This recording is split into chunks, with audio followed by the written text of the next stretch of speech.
Students, आज के इस लेक्चर में हम करेंगे block diagram of a computer. तो स्टूडेंट्स, टॉपिक इंपॉर्टेंट है, पेपर के अंदर ये टॉपिक पूछा जाता है। तो आज इस टॉपिक को बहुत इजी वे में हम सीखेंगे। तो स्टूडेंट्स, जिस तरीके से विद कंटेंट्स ये टॉपिक्स बहुत इजी करके आपके लिए लाए जा रहे हैं, शायद ही आपको दूसरी जगह ये टॉपिक इस तरीके से मिले। तो अगर आप इस चैनल पर नए हैं, जरूर से इसे सब्सक्राइब करके हमारे साथ जुड़े और हर एक टॉपिक आपके लिए बहुत इजी करके हम ला रहे हैं। Let's see block diagram of a computer. तो स्टूडेंट्स, जैसा कि हमें पता है कि कंप्यूटर क्या करता है, सबसे पहले इनपुट लेता है, उसके ऊपर प्रोसेसिंग करता है एंड देन आउटपुट शो करता है, यानी आईपीओ साइकिल चलती है इसके अंदर। तो ये इनपुट लेता है इनपुट यूनिट के थ्रू एंड प्रोसेस करता है सीपीयू के through and then output show करता है with the help of output unit. ठीक है, तो अब इनपुट यूनिट जो कि यूजर से डेटा लेती है, एंटर कराती है, फिर उस डेटा के ऊपर प्रोसेसिंग करने के लिए सीपीयू वर्क करता है। सीपीयू के पास फर्दर 3 यूनिट्स रहती हैं, control unit, ALU and MU, that is memory unit, arithmetic logic unit and control unit. तो मेमोरी यूनिट के अंदर तो सारा का सारा डेटा और इंस्ट्रक्शन जो भी कंप्यूटर में एंटर हुआ है, यूजर ने जो भी डेटा इनपुट किया है, वो सारा का सारा डेटा इंस्ट्रक्शंस यहाँ स्टोर होता है। फिर उसके ऊपर अर्थमेटिकल लॉजिकल कैलकुलेशन होती है और कंट्रोल यूनिट सारे के सारे काम पर कंट्रोलिंग रखती है, ताकि सारा काम जो है एफिशिएंटली परफॉर्म हो और आपका रिजल्ट भी जो होता है, जब ये रिजल्ट क्रिएट हो जाता है तो रिजल्ट भी मेमोरी में आकर स्टोर होता है एक बार, जब तक कि उसे आउटपुट यूनिट मांग ना ले आउटपुट शो करने के लिए। तो आउटपुट यूनिट क्या करती है, आउटपुट को शो करती है। ठीक है, तो ये है हमारा block diagram.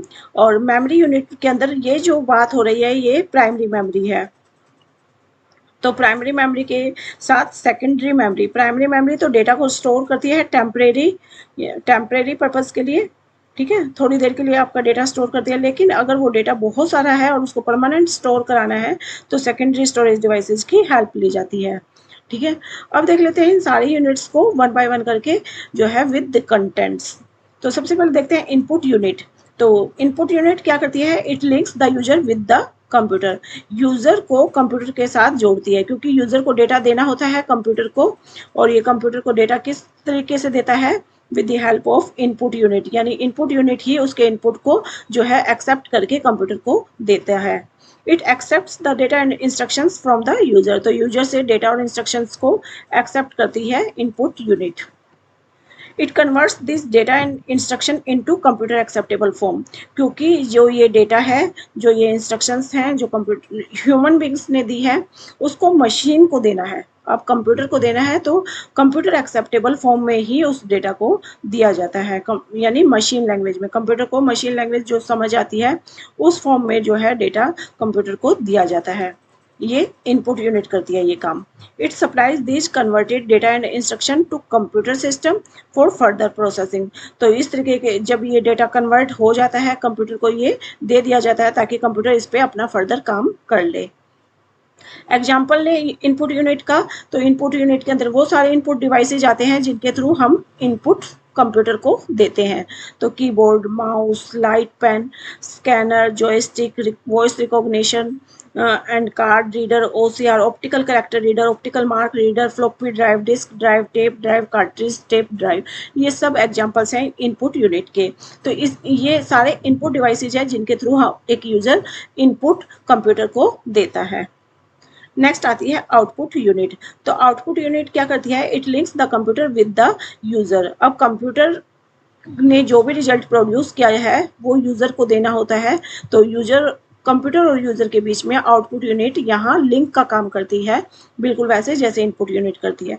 It accepts the result produced by the computer. अब कंप्यूटर जो भी रिजल्ट प्रोड्यूस करता है उसको ये आउटपुट यूनिट एक्सेप्ट करती है। It converts this result into human acceptable form, क्योंकि ये जो आउटपुट है ये यूजर को देना है, तो ये यूजर एक्सेप्टेबल फॉर्म में, यानी जिस फॉर्म में यूजर समझ पाता है उस फॉर्म में डेटा को कन्वर्ट करती है एंड देन यूजर को प्रोवाइड कर देती है। ठीक है, output unit then supplies the converted result to the user. फिर कन्वर्टेड रिजल्ट जो भी होता है उसको यूजर को सप्लाई कर देती है। ठीक है, आउटपुट यूनिट के एग्जांपल्स लें तो visual display unit, printer, plotter, floppy drive, tape drive, cartridge drive, disk drive. तो ये वो आउटपुट डिवाइसेज हैं जिनके थ्रू आउटपुट जो है यूजर को शो किया जाता है। नेक्स्ट आती है सीपीयू, सेंट्रल प्रोसेसिंग यूनिट। तो सीपीयू क्या करता है, प्रोसेसिंग करता है सारी की सारी। CPU is considered as the brain of the computer, computer का ब्रेन होती है ये, क्योंकि सीपीयू के बिना कुछ भी नहीं है। इनपुट जब प्रोसेसिंग मतलब सारा का सारा काम प्रोसेसिंग पे ही डिपेंड होता है, मेन काम, और यही हमारे कंप्यूटर का जो है ब्रेन होती है। जब प्रोसेसिंग सारा काम हो जाता है तो वो रिजल्ट जो है आउटपुट यूजर को दे दिया जाता है। पर प्रोसेसिंग जो कि कंप्यूटर का ब्रेन रहती है वो सीपीयू के थ्रू होता है, वो सारी प्रोसेसिंग होती है सीपीयू के थ्रू।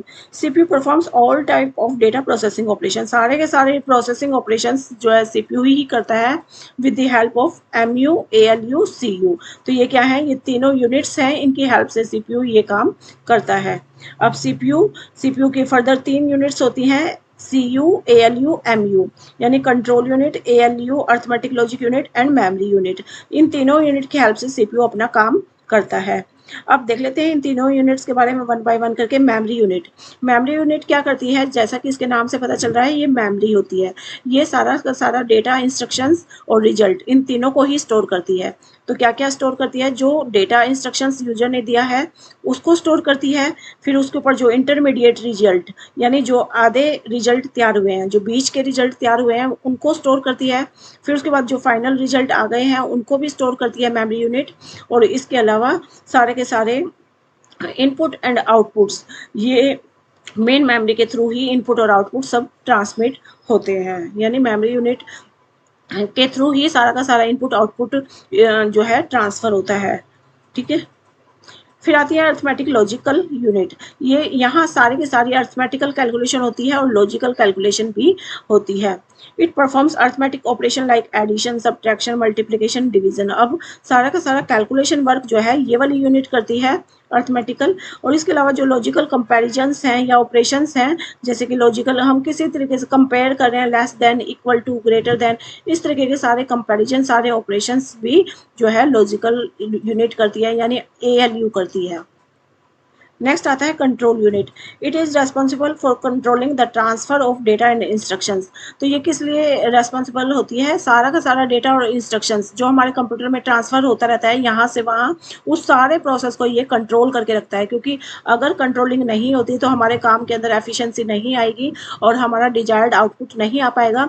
तो इसलिए बहुत ज़रूरी होता है कि जो भी काम हमारा चल रहा होता है, यानी जहाँ भी जब भी हम जो भी काम कर रहे होते हैं तो उसमें कंट्रोलिंग की जो है बहुत ज़रूरत होती है। तो हमारे मशीन के अंदर भी डेटा और इंस्ट्रक्शंस सभी जो भी काम हो रहा है उस पर कंट्रोलिंग रखती है कंट्रोल यूनिट। कंट्रोलिंग यूनिट सारे डेटा और इंस्ट्रक्शंस को भी कंट्रोल करती है। उसके अलावा जितना भी यूनिट्स हैं, जो भी यूनिट्स हैं उनके बीच में डेटा को मैनेज करना, कोऑर्डिनेट करना, ये सारा काम यानी पूरा का पूरा कंट्रोलिंग वाला काम इसके पास रहता है। इसके अलावा it controls all the hardware and software of computer. Computer के जितने भी हार्डवेयर एंड सॉफ्टवेयर हैं उन सबको कंट्रोल करने का काम भी रहता है कंट्रोल यूनिट। कंट्रोल यूनिट पूरे के पूरे ओवरऑल ऑपरेशंस पे कंट्रोलिंग रखती है। नेक्स्ट कंट्रोल यूनिट क्या करती है, it controls all the hardware and software computer. Computer के सारे हार्डवेयर सॉफ्टवेयर को कंट्रोल करने के साथ साथ पूरे ओवरऑल ऑपरेशंस पे कंप्यूटर के कंट्रोलिंग का काम रहता है कंट्रोल यूनिट के पास। Okay students, this is all about block diagram of a computer. बहुत ही जो है डिटेल्ड और अच्छे से हमने इस टॉपिक को देख लिया है। और स्टूडेंट्स आगे के टॉपिक वो बहुत ईजी करके आपके लिए रहेंगे। तो अगर चैनल पर नए हैं ज़रूर से सब्सक्राइब करके जुड़ जाएं, लाइक शेयर इसे ज़रूर करें। और स्टूडेंट्स अगर आप इस चैनल को ज्वाइन करना चाहते हैं तो ज्वाइन का लिंक भी है, और अगर आप ज्वाइन करते हैं तो आपको एक्स्ट्रा बेनिफिट्स जो हैं इस चैनल के बहुत ईजीली प्रोवाइड होंगे, जो कि मतलब आपके लिए बहुत बेनिफिशियल रहेंगे। Thank you, bye bye, have a nice day.